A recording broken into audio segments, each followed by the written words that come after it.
of dismantling racism and sexism and heterosexism in healthcare, in medical education, how we deliver care, and how we work together in teams. There's this speaker, his name is Simon Sinek. You may be familiar with him. He does a lot of speaking and writing about leadership. He has a great book called Start With Why. And his definition of leadership is taking care of the person to the left of us and taking care of the person to the right of us. That's what a leader is and what a leader does. And so I hope that today I will be able to help you to grow and stretch and enhance how you do that very important work with your colleagues. So let me just share my slides here.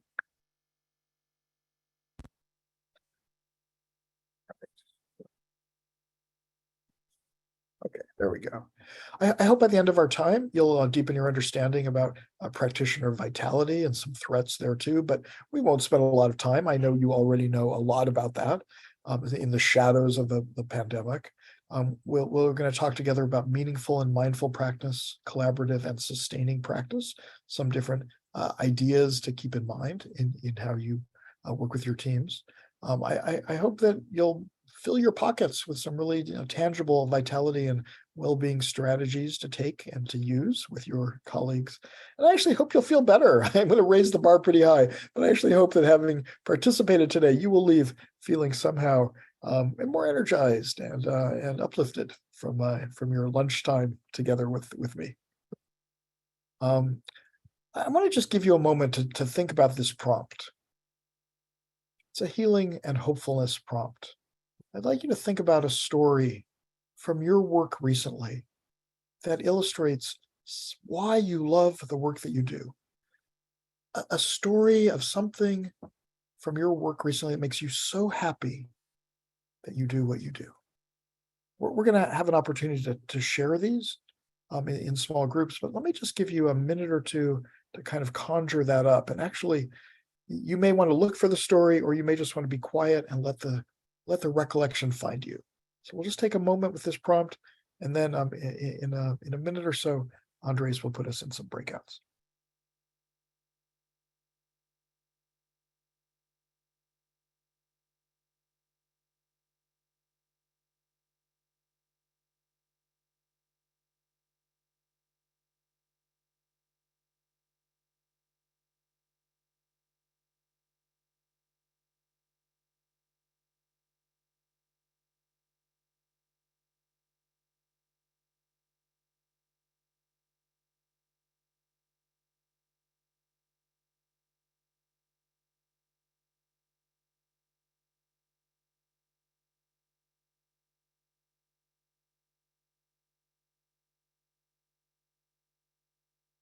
All right. So Andres, if you will prepare to put people in groups of 3, your job, team, is to choose someone to just kind of watch the time. Each of the 3 of you will speak for about 3 minutes, just sharing the story. And the role of the other 2 in the group is just to practice some very deep, compassionate listening, to really absorb what it is that you're hearing. So each of you will speak for 3 minutes. If you run out of time, you can just kind of sit quietly. Each of you will have 3 minutes to talk, and then there will be another minute at the end just for some crosstalk finally, some just observations about similarities or differences or how it was to share together along this prompt. So, all right, Andres, let's put people into rooms, and we'll see you in about 10 minutes on the other side. Right, the rooms are open.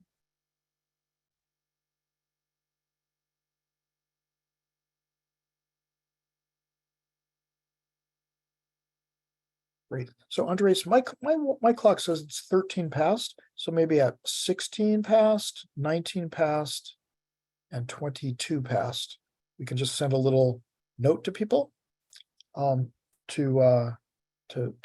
switch who's speaking. 13, 16, 19, 20, and let's see. Actually, only at 16 and at 19, and then at 22, we'll give them a minute to close the rooms. Does that make sense? Yes. All right. Welcome. Beautiful. Welcome back, everyone. I am curious how that went for you. What was it like to think about that prompt of how easy or difficult was it to find a story? What was it like to share it? And what was it like to hear one another's stories? So feel free to like unmute and say hi and share with us. I would love that. Feel free to use the chat box as well, of course.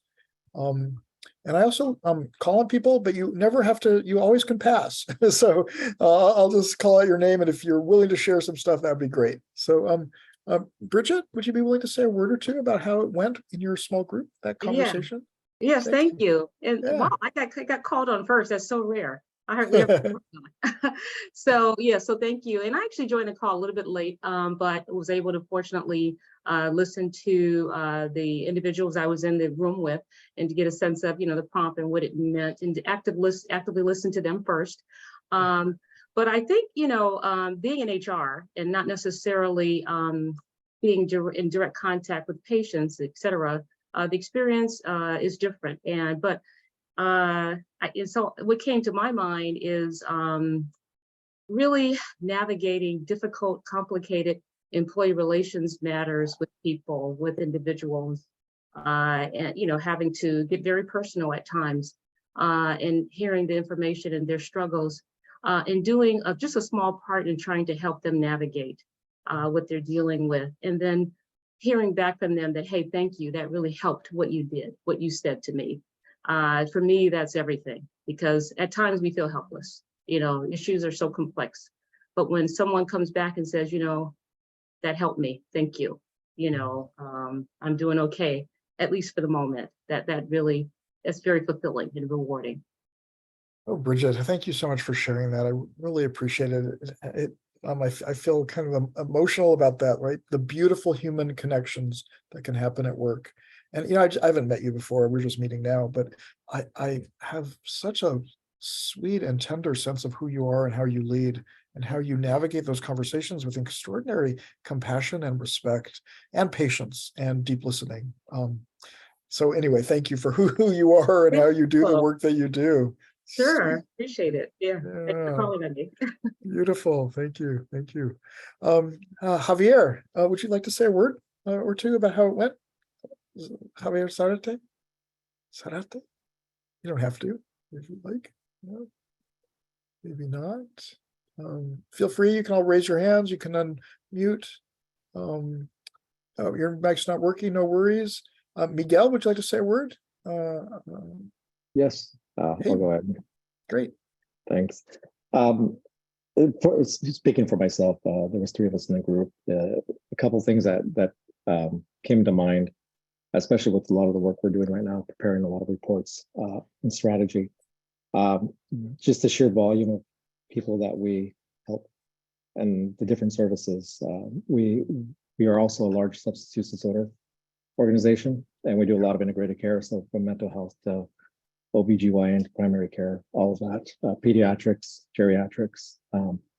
That piece right there, just seeing the number of people we can impact by us being able to do our jobs well. The quality data that actually shows improvement in outcomes and obviously where we need to get better. And then to make it a little bit more personal, we do get very hands-on with patient grievances or complaints. And we even get letters that tell us how people have had their lives changed because of one of our services, like recovery, like a difficult pregnancy. And that actually brings the data to now a personal level. And I think ultimately, when you can impact that many people by just getting more of your services out there and building a strong network, then that's really what does it for me. Oh, Miguel, thank you so much for sharing that. Those stories are everything, right? That's why we are called to do this work. I mean, at some point you decided that what happens in other people's lives is important to you and you want to be part of the healing energy, right, that we bring to others.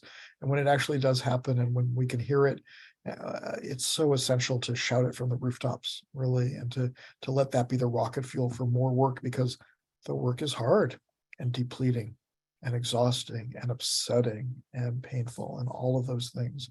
And yet, how beautiful is it that some of us human beings are wired for altruism, to want to be present, to lean in and take care of others who are hurting. So a big thank you to you and to your team as well, and for sharing this. It's great. Jorge, I saw you raised your hand. Would you like to say a word? Yeah, so I actually go by George, but George, hey, George.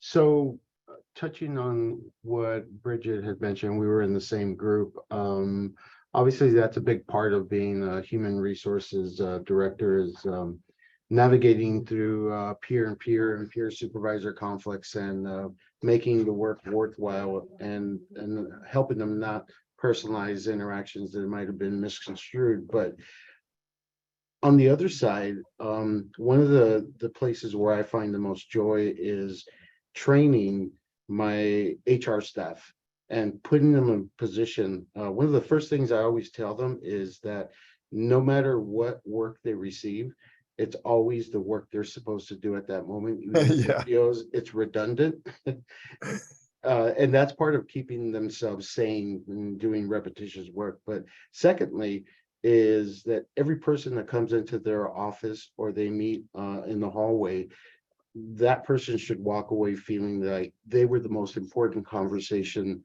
that they had today. That they walked away, they were the most important conversation for us, the HR staff. And then lastly, putting them in a place to someday become HR directors in another place. That's where I find the most gratification internally, especially within the confines of our four walls and all the people that come to us with usually in a state of upset because something didn't go right. Oh, George, I'm really grateful for your sharing that. I have two responses. One is the first thing I resonate to what you're saying. When I give presentations or lectures on leadership, I usually start by asking people to share a story of either a really great or a terrible leader that they've seen or experienced. And in the great leadership category, the story that I hear most often is that I had a leader who was so invested in me and my professional development, they gave me every opportunity to learn and grow possible, even though they knew it might lead me to leave the organization someday, but it didn't matter. They were committed to my growth. And I hear that in your words. That is as delicious as it gets. So that's the first thing I want to say. Then the second is, I just listened to this great book on tape called The Good Life. I invite all of you to take a look. Maybe, Andres, you might be able to put a link in the chat to the Good Life book. It's out of Harvard. It's a 90-year-old study about what leads people to be happy and fulfilled in their lives. And they kept interviewing people over many years and their loved ones, their family. They took biomarkers as well. And I'll spoil it for you just to say, and you won't be surprised, the most predictive factor of the good life are the relationships that we have.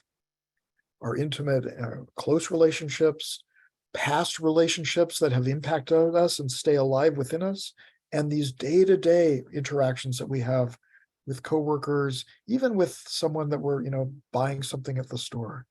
That relationships hold huge potential for meaning and well-being. So, and I'm hearing those values being expressed by you, George, and it sounds like are sort of really embedded in your organization. Well, in so many of your organizations as well. So, cool. Well, thank you all very much for that. Let me go back to some slides, and let me just say, let me just say one more thing about that.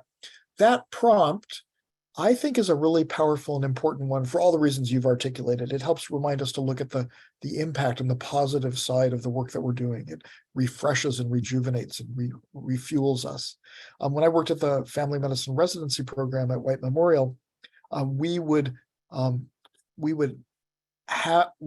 welcome that prompt once a month in our faculty and house staff meetings. And so everybody knew that every month we would just sort of open up the floor to share stories from our work that makes us so happy we do what we do. We also invited sharing outstanding work that we'd observed in others. It became a regular rhythmic part of how we talked together each month at those meetings. And then something else unexpected happened. Something else unexpected. 2 residents are in the hospital on call at 4 a.m. A million reasons to be unhappy and crispy and bitter. They go in and have to meet with a patient and a family and deliver some bad news. And afterward, they walk into the hallway and one resident puts their arm around the other and says, "Hey, what you just did in there, that family meeting, that was so excellent. That was like an H&H. We called it H&H, healing and hopefulness. That was an H&H. It was like we had provided them with a new lens to look for what was going well, even when things could be pretty bleak. So I invite you to think about healing and hopefulness, and whether or not this kind of prompt where we talk about meaningful and important things can happen more regularly at your meetings. So, all right, let me go back to sharing my screen. And of course, you can always pitch questions or unmute. I'm happy to have this whole conversation with you. This comes from the Surgeon General just last year. They're talking about mental health at the workplace. And there are these 5 major areas that they feel are really important in contributing to well-being at work. There's connection and community, this idea of social support and belonging, which we've talked about a little bit this morning.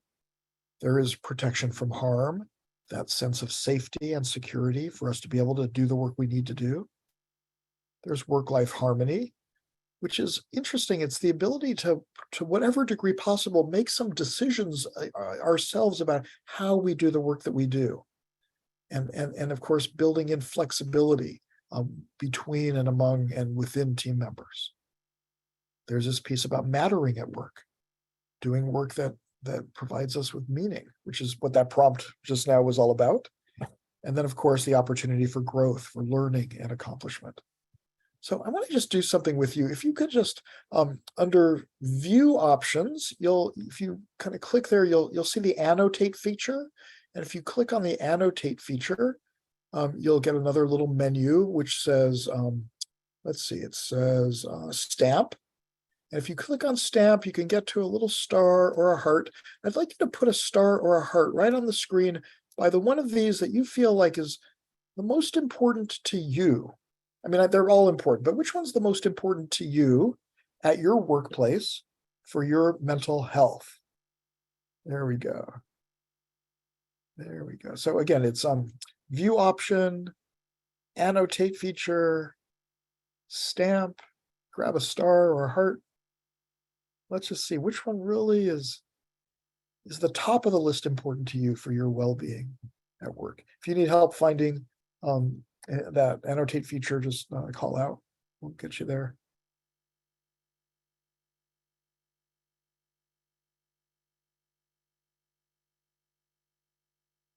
This is great. All right. The stars are shining. There's a heart on the far end. Nice. Great.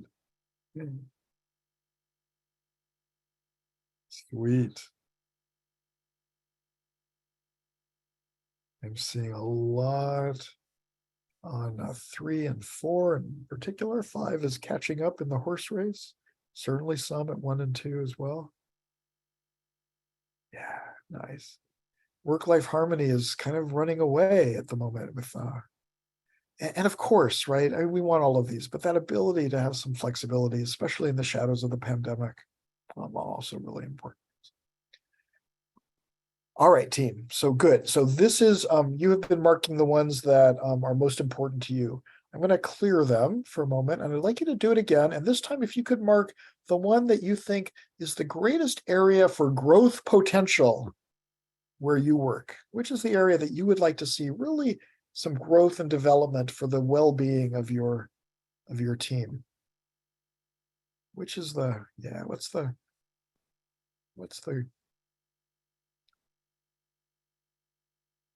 opportunity? It's the opportunity in your clinic.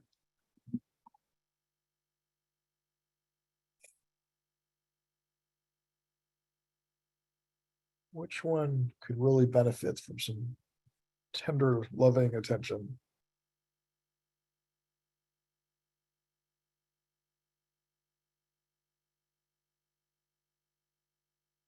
I really appreciate this Surgeon General report. And I think it's important to breathe life into that report like we're doing now, right? To begin to have a little bit of a conversation with ourselves, within ourselves and with our team members, maybe along this structure. So we're seeing, look at this at the bottom, opportunity for growth, for learning and accomplishment, which, by the way, CCALAC is what you all do all the time. So you are in a very sweet spot, it looks like, if I'm interpreting this correctly. that you're in a very sweet spot for being able to help facilitate, our clinics to learn and grow in lots of ways. Just like we're doing right now. It's as good as it gets. All right. Thank you. I'm going to clear all of those. Thank you for weighing in. Oops. Well, let me erase that. Clear. And then close the annotate feature. All right. Here we go. Just so you know, just a little bit more of the details, protection from harm, I think, is a really important one. This is from that list we just looked at. This is about prioritizing workplace physical and psychological safety. It is essential that we are rested enough to be able to do our work, especially the emotional depleting work that you do, to normalize and support mental health, destigmatize the challenges. And of course, diversity and equity and inclusion is all part of this. It's about creating psychological safety and inclusion, and really hardy, diverse teams that can do the hard work of arguing stuff out and healthy conflict and so forth. This one about connection and community is about, of course, creating cultures of inclusion and belonging, cultivating trust and relationships, and fostering collaboration and teamwork. And again, I just want to invite you to think about, is there an opportunity for some makeovers of how you meet, how you huddle, to be able to do the work in this category and lots of categories, right? But this one in particular, is there an opportunity for trust building intentionally when new members join our team? Is there an opportunity to bring them in an intentional way and deepen trust and connection as well? There are these opportunities.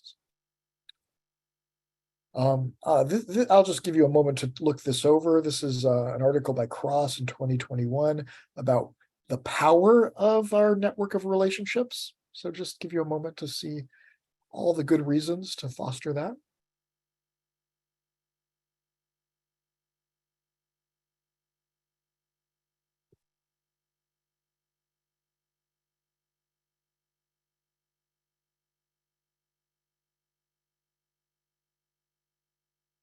It's a great list. It's an aspirational list. It's a reminder list of why we want to be sure as leaders we are spending time on this stuff, right, of team building. All right, I'm going to go through here. I'll just remind you of the work of Bodenheimer and colleagues in 2014. They talked about the triple aim and added a fourth leg to the table. So the triple aim, of course, is about enhancing the experience of patients, of the care they receive. Of course, it's about quality outcomes in terms of their health and the benefits of the care they receive. Of course, we need to be attentive to the finances and economics of healthcare. And then that fourth area, the care team well-being, the experience of the practitioners and those behind the scenes as well. Bodenheimer's work in 2014 has really sent off some rocket flares across the land, from everyone from the American Medical Association to National Academy of Science and Medicine, to be spending a lot of intentional time now on paying attention to it, which is, of course, again, why we're here today. And I know this is on your radar. I know it's on your radar in your own lives. I know it's on your radar in the people you work with. I know it shows its head in patient care, in team meetings, and certainly in the HR space. Oh, let me go back. Just a reminder, this is before the pandemic, but some of the things that really can lead to burnout. And again, you know these things. It's about workload and clerical burden, like the medical record. It's about workflows and inefficiencies. Again, this theme of autonomy, control over work, trouble with work-life integration, not having as much time with patients that people dreamt about when they started going into medicine or health, and some suboptimal supervision, lessened opportunities to learn. It almost sounds like Shanafelt was part of that Surgeon General report. I'm not sure if that is true, but I see a lot of similar themes here.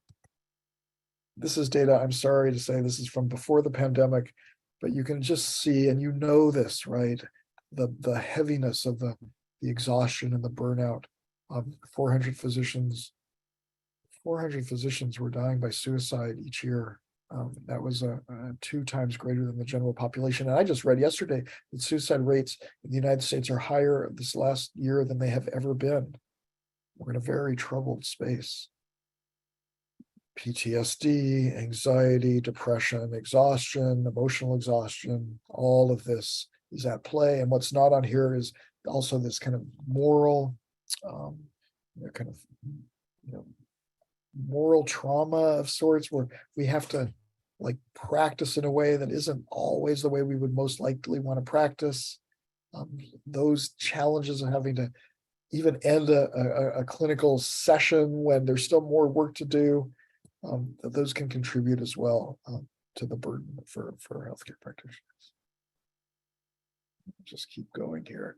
But what on the positive side, doctors who do take care of themselves are better role models for their patients, their children, have higher patient satisfaction and safety scores, experience less stress and burnout, and live longer. Not a bad indicator as well. So this is an important issue. This does need to be on the front burner in the work that we do.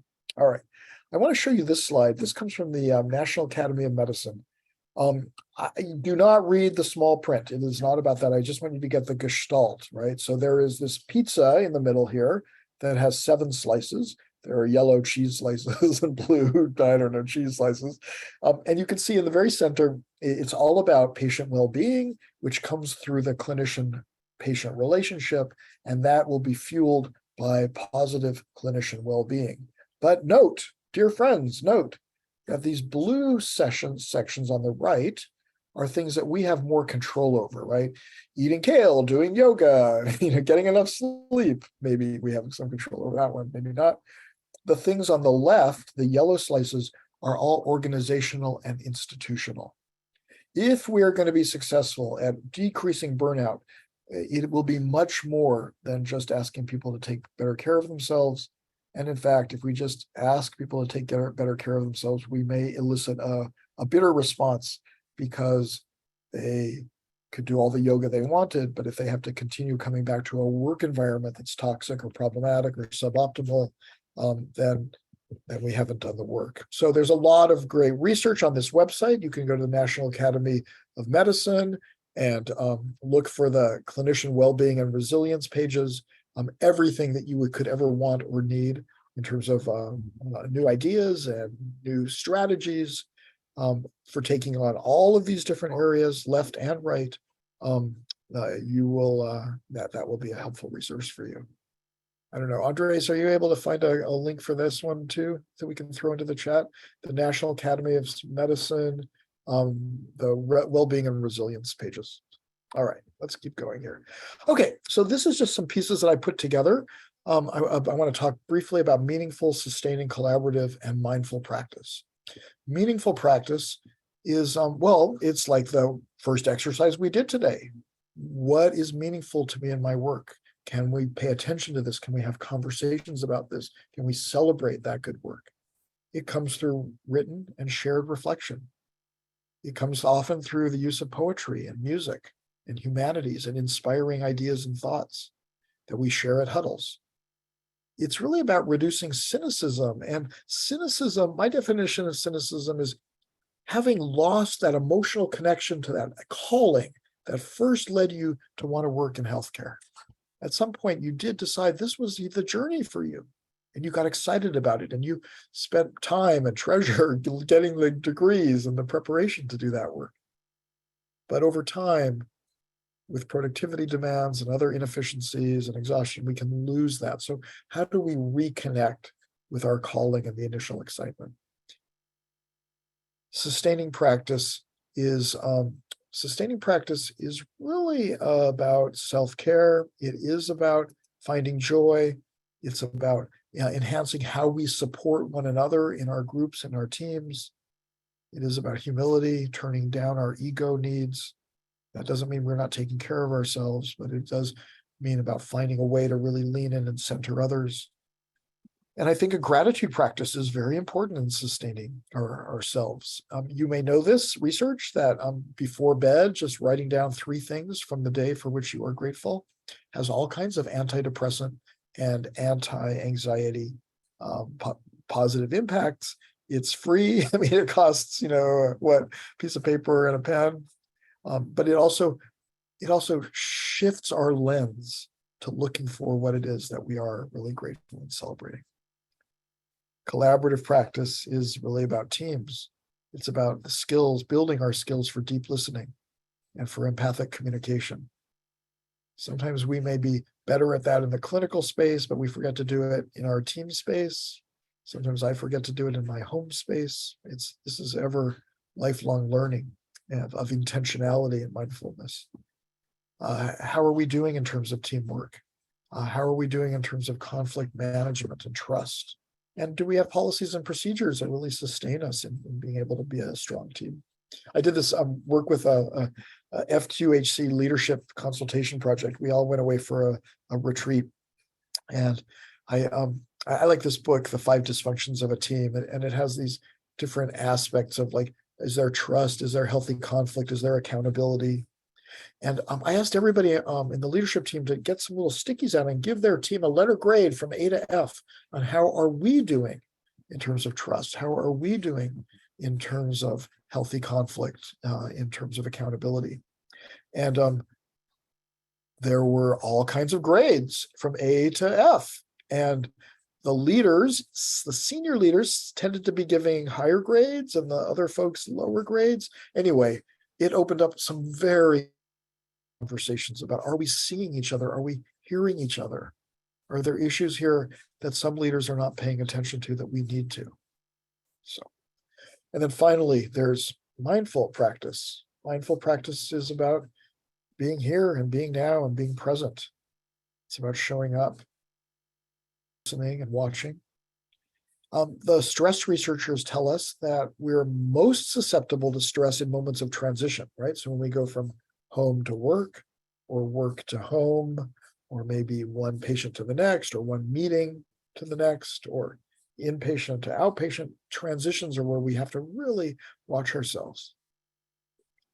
I believe that mindfulness is linked importantly to self-compassion.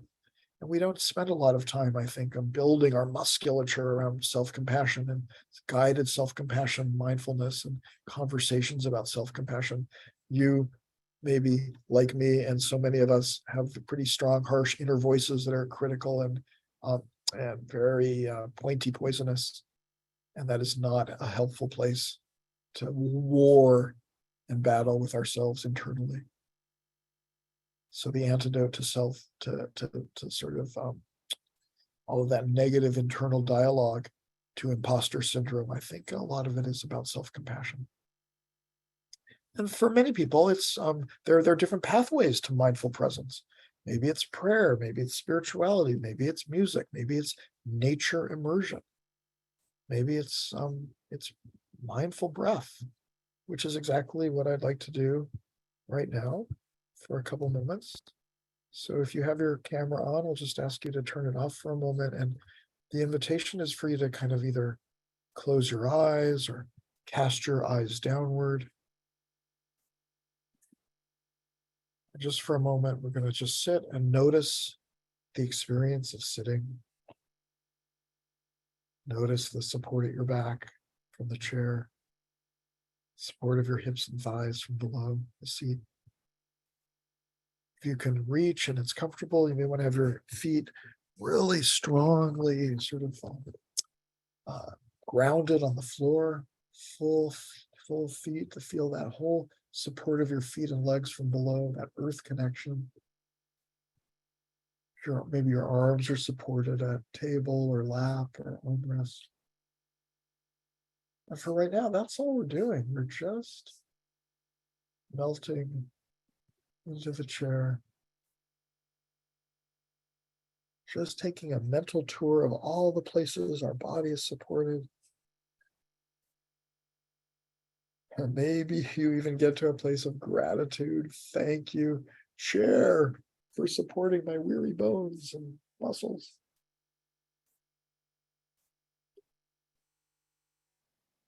But as you are sitting, and maybe your body is melting a bit, the question is, what about our mind? If your mind is like mine, it may be turning around to distractions, thoughts, ideas, things from the past, to-do lists for the future. But in this moment, just for now, we're going to try something else. Instead of hundreds of darting around ideas, we're just going to have one or two. Just for a moment, can we just have one or two thoughts in our head? Can you sort of just see and notice and blow a kiss to all the other thoughts, distractions, but then just let them go like clouds against a blue sky on a windy day? They can come back later. We will attend to all of them in their right moment. But right now, just one or two thoughts, like how your body is supported, how you're connected to earth,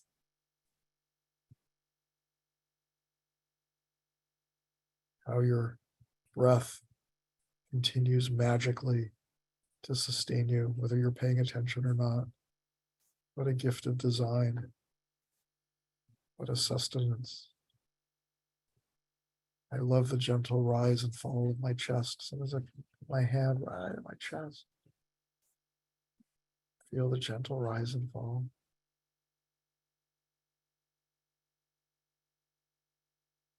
And other ideas will come into your head, of course. We just notice them, smile at them, and let them go. And practice, lifelong practice of turning our attention to our supported body, connection to earth, the gentle breath.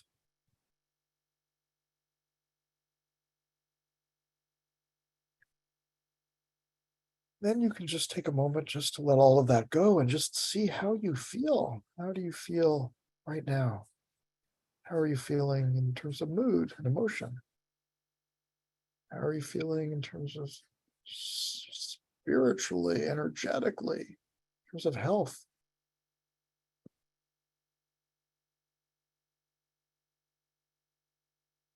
I invite you to kind of flutter your eyes open. It's nice to look up and down in a gentle neck stretch coming back into our shared space.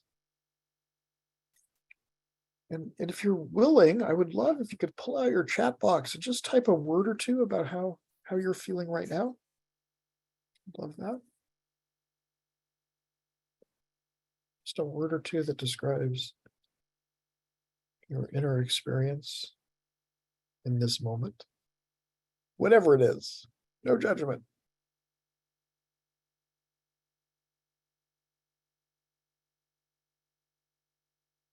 Mhm.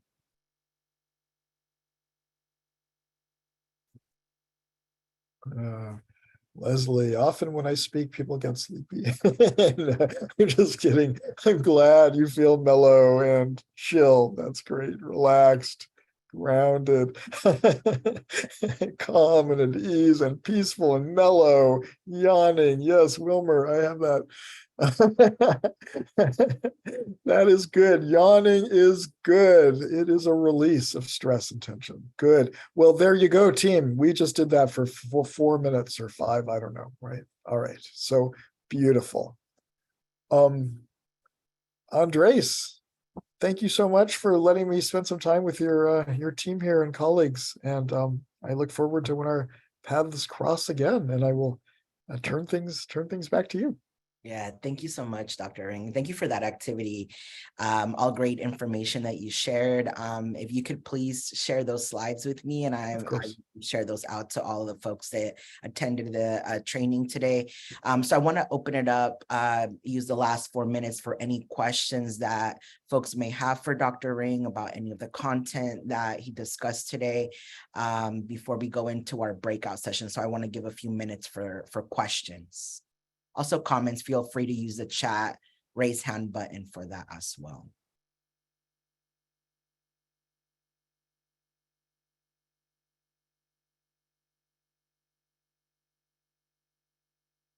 Okay. So no questions are coming in. All right, great. So Dr. Ring oh, here we go. We have one question. We have Christine asked if you do any speaking engagement. Sure, absolutely. I'd be happy to brainstorm with you depending on what your needs are. Yeah, that'd be great. Right. Any other questions for Dr. Ring? Put his contact information, contact email in the chat as well. You can feel free to reach out. Again, the slides will be made available along with the recording of today's session. So we just want to say thank you, Dr. Ring, for joining us today and for this great presentation and activity. I'm sure folks appreciated that, and enjoy the rest of your vacation. Will do. Thank you. Take care, everybody. Be well. All right, folks, we're going to go ahead and continue on for our breakout session. There's a couple of questions that we want to discuss with you after this presentation to kind of get some ideas going. I'm not sure what happened here. Give me 1 second. All right, it's having some tech issues. Give me 1 minute.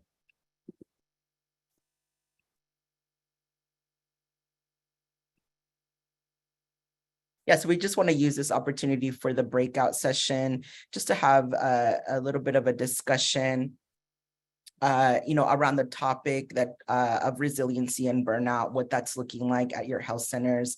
What are some things that you're doing for yourself? What are some things that you're doing to support staff?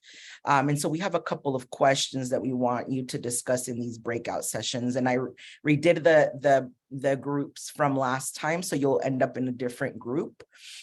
So give me 1 second here. We want you to take the next 12 minutes for the breakout session. Think about what you'd like to share. So we are going to have a share out once you return. And here are the questions for you. I will also pop these questions in the chat. So the 3 questions are, how has your health center been managing staff burnout?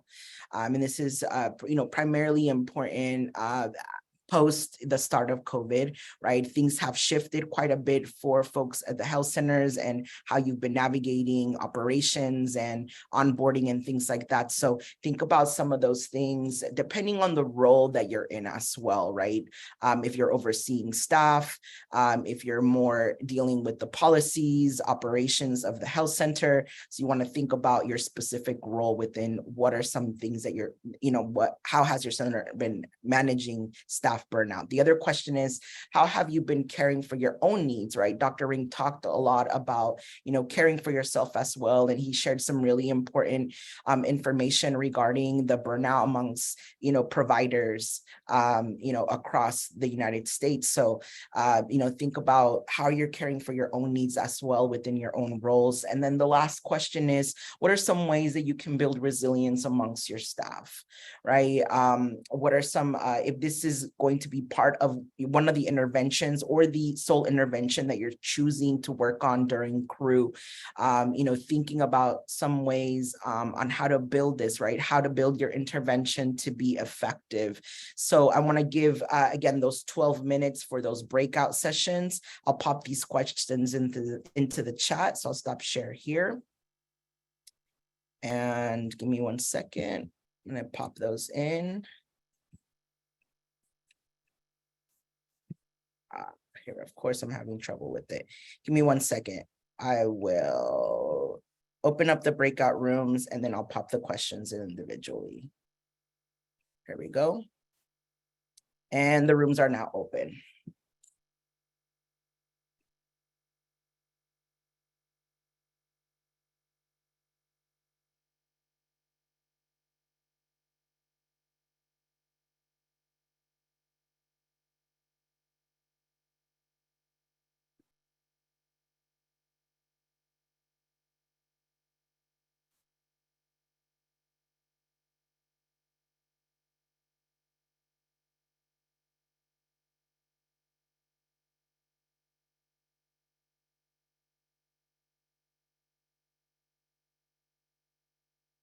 I'm going to pop into these rooms to put the questions in the chat.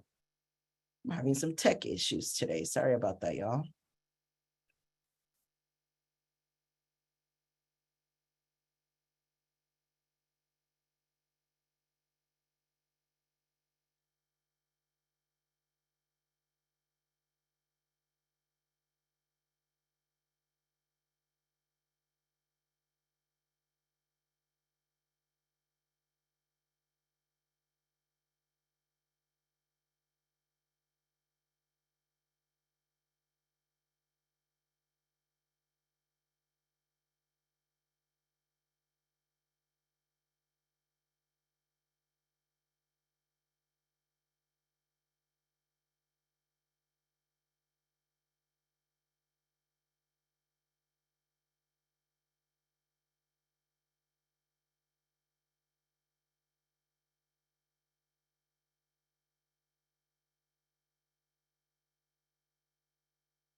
All right, great. It looks like everybody is back now. Thank you all.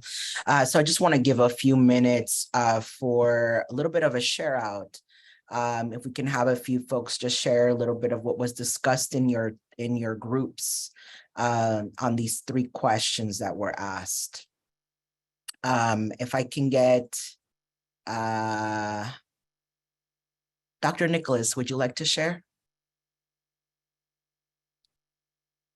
I don't really, I mean, they were very good. I think what I heard different, like Susan was talking about little quotes and messages they move out to the staff that are on the EMR. So the electronic medical record every week, which I thought was great.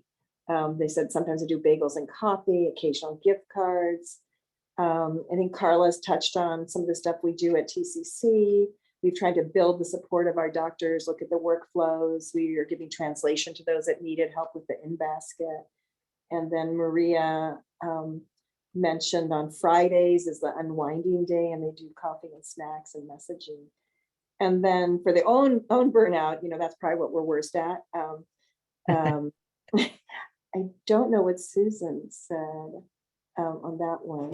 I didn't write that down. So Susan, if you want to add, Carla said she has neutral colors now. I talked about taking walks at work, even if it's 5 minutes. Mm-hmm. If I don't get to get outside and walk for 5 minutes or even down the hall, I'm much more grouchy, as people know. So that walking and exercise is the best treatment for anxiety and depression. It's been proven over and over again. And nobody mentioned exercise in any of those little bullet points that we had in the lecture. So that it doesn't have to be fancy exercise. It can just be walking or mindful walking and looking at the trees moving and the sun and the clouds and the palm trees or the birds. So I think that's really important, but taking your vacation also. And then I think the one that we all struggle with most is how to build the resiliency in your staff. Because I think that's, we're dealing not just with their work environment, but their home environment and their past challenges in their lives and their current challenges in their lives. And we have a very diverse workforce with a lot of different experiences and both positive and adverse in their life. And how do we how do we kind of wrap our arms around both of those issues that we can handle, both in the workplace and at home? Absolutely. And you hit a really great point in that, right? Seeing staff members in a holistic way. It's not just the pressure and stress of work, but it's also the stress and pressure of their own personal lives that they're coming in with as well. So thank you for mentioning that and for all of the great ideas that were shared in your group. Yeah. I'd like to get a few more folks to share out. Let me, can I have maybe Miguel? Would you like to share out what was discussed in your group? I'm popular today, huh?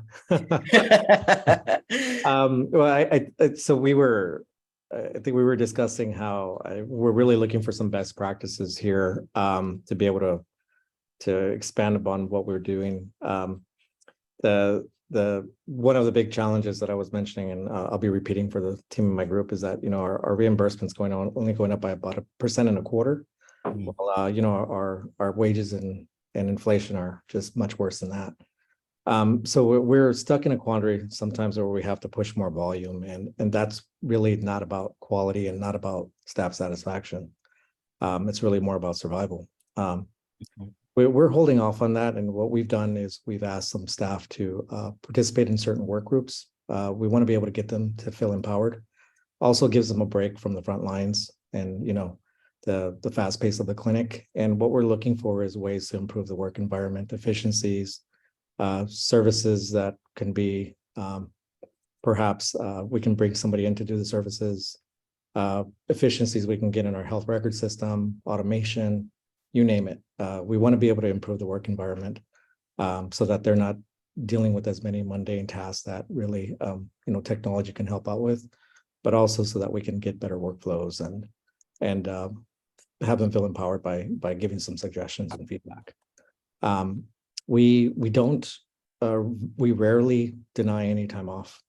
As a matter of fact, the teams all kind of brace for time off and because we know people need it. But there's, I think, more we can do. I'd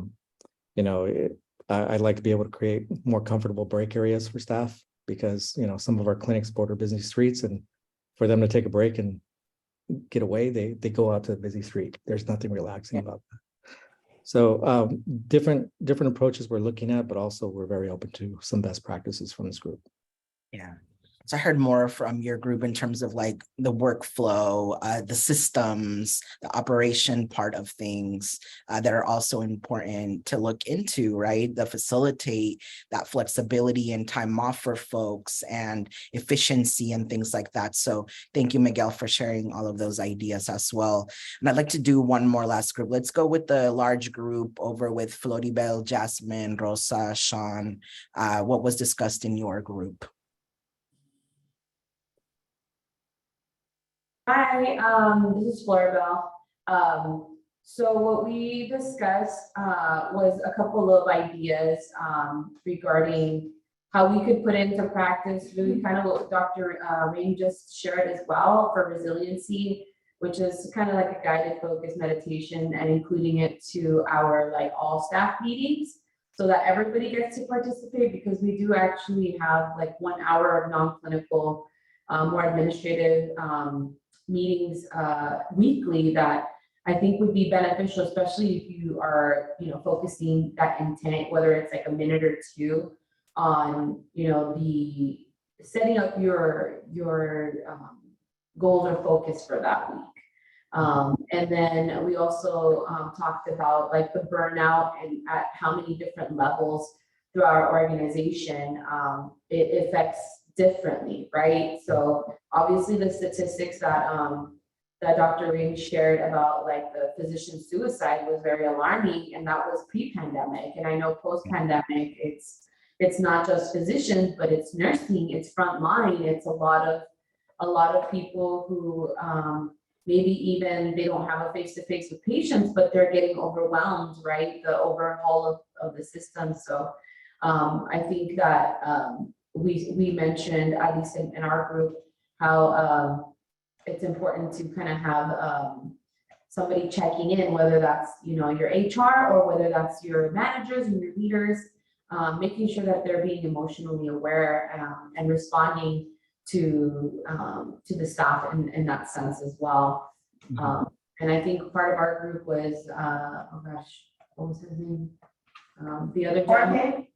Jorge, yeah, and he mentioned something that we really liked and we want to try to incorporate was like, you know, just checking in with departments. What was it, with new staff or new hired staff after a certain amount of time? So you know kind of like where they're at, how they're feeling, and we thought that was really, really great. Yeah, thank you very much for sharing. And I heard a lot from your group in terms of that wellness piece, right? What does that look like when you were in charge of staff? How are those messages being relayed, right? For staff to remind themselves to take care of their needs throughout the day. And also the last piece that I heard you share was a little bit of the onboarding piece. Like what happens to staff after they're onboarded? Are folks checking in with them to see how they're doing, right? In a past crew group, someone shared that, like, you know, it's really important to check in on folks, have a timeline to check in on folks, so to see like where they're at, how they're enjoying their work, what support systems do they need to continue with their work, right? When we had folks share, like, you know, someone came in and were onboarded and left within a week, like, why do these things happen, right? So all really great points. Thank you all for sharing your feedback and the discussions that you had in your groups. And so I'm going to move on to a couple of last minute things. Again, the presentation and also the PowerPoint will be made available to you through Chatter. If you haven't received that invite, please let me know, and I'll make sure that we can get that information out to you, and you can sign up for Chatter. So just before, a couple of announcements before the last session. And while I do that, I'm also going to put out the poll. This is just for some feedback on, you know, how today's session went for you, your thoughts about it, and what you learned. So while I do these last minute announcements, please make sure that you fill out that poll. So before the next session, which is taking place next Thursday, August 24th at the same time, please schedule your pre-assessment sessions with your Expert Effect coach. I think at this point, all of you should have received some communication from MJ at Expert Effect. You met MJ at the orientation session a couple of weeks ago, so she'll be your main point of contact for scheduling those. The first pre-assessment needs to be completed by September 9th. So you still do have a few weeks to get that done. If you're having some challenges around those timelines, because we know that you have busy schedules and sometimes it might be hard to get all of your team together, please let me know. And we could try to be as flexible as possible with trying to get that completed. Also, again, that you should have received an invite to join the Chatter. And you can set up your account. This is where you can view all of the PowerPoint presentations and recordings and other resources that might be shared by our presenters or even us at CCALAC. So make sure that you log in, try to post an introduction, comment. This is also a platform where you can, you know, share ideas, where you can communicate with each other while you're going through the program on how things are going, you know, what interventions you're working on, what things are working for you. So this is an opportunity to really communicate with one another and share some of those resources and ideas together. And then again, just a quick reminder to fill out that poll. It's been launched already, so you should have seen it pop in front of your screen. Make sure that you fill it out before you go. And I just want to say thank you for a great first session. We have the next couple of weeks together, and we are going to be presenting